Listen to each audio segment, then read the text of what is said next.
రైతులు తీసుకొచ్చినటువంటి పంట ఏదైతే బేల్లో ఉందో ఈ బేళ్ళకి సరైన ధర రావట్లేదు. మొత్తం తీసుకొచ్చిన పంటని తిరిగి పంపిస్తున్నారని చెప్పి ఆవేదన వ్యక్తం చేస్తున్నటువంటి క్రమంలో అభినవ్ భారత్ ఇక్కడికి వచ్చింది. రైతు సమస్యలేంటి తెలుసుకునే ప్రయత్నాల్లో భాగంగా కూడా రైతులతో మాట్లాడిస్తున్నాము. వాళ్ళ మాటలు ఎట్లా ఉన్నాయి, వాళ్ళ ఆవేదన, వాళ్ళ కడుపు కోత కూడా చెప్తున్నటువంటి పరిస్థితుల్లో కూడా మాట్లాడదాం ఒకసారి. ఏంది, ఎట్లా ఉంది పరిస్థితి అంతా ఇక్కడ?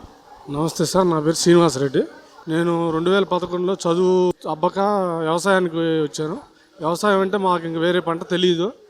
మా తాతల కాలం నుంచి 50 సంవత్సరాల నుంచి మేము పొగాకు పంట పండిస్తున్నాము.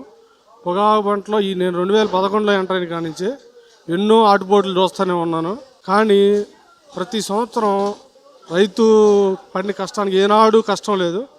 గడిచిన 3 సంవత్సరాలు పర్లేదు అనుకుంటే ఈ ఒక్క సంవత్సరంలోనే గడిచిన 3 సంవత్సరాల కష్టం అంతా మళ్ళీ వచ్చిన నాలుగు పావులాలు కూడా ఈ సంవత్సరం మొత్తం మళ్ళీ బోర్డులోనే పెట్టాల్సి వస్తుంది. బోర్డుకి ప్రతి బేరానికి 6 చెక్కులు ఎన్నికిస్తే 5 చెక్కులు కొన్ని 1 చెక్కుని మళ్ళీ ఎన్నికి పంపించడం ఇలా చేస్తున్నారు.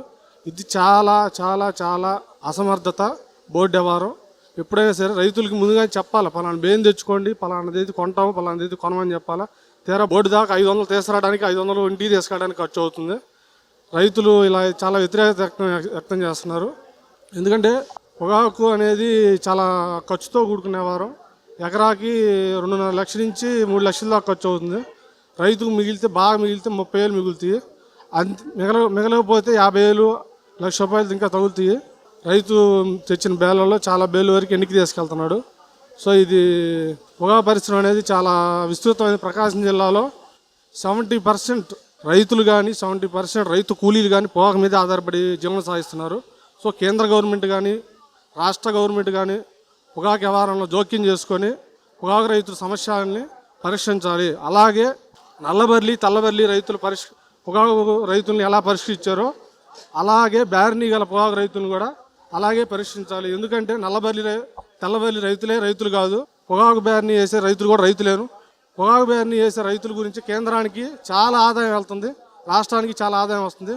కాబట్టి వాళ్ళని దృష్టిలో పెంచుకొని పొగాకు రైతులు పడే కష్టాలని పరిగణలో తీసుకొని వాళ్ళని కూడా గవర్నమెంట్ సాల్వ్ చేయాలని కోరుతున్నాను. ఇది ఎట్లా విత్తనాలు బట్టి ఉంటుంది? ఈ 2 రకాలు చూపిస్తున్నారు కదా, తెల్ల బార్లీ నల్ల బార్లీ. అది మన సంబంధం లేదు, అది మనం మాట్లాడకూడదు. దాని ఎవరు మనకు తెలియదు, మన బ్యారినీ ఎవరనే తెలుసు.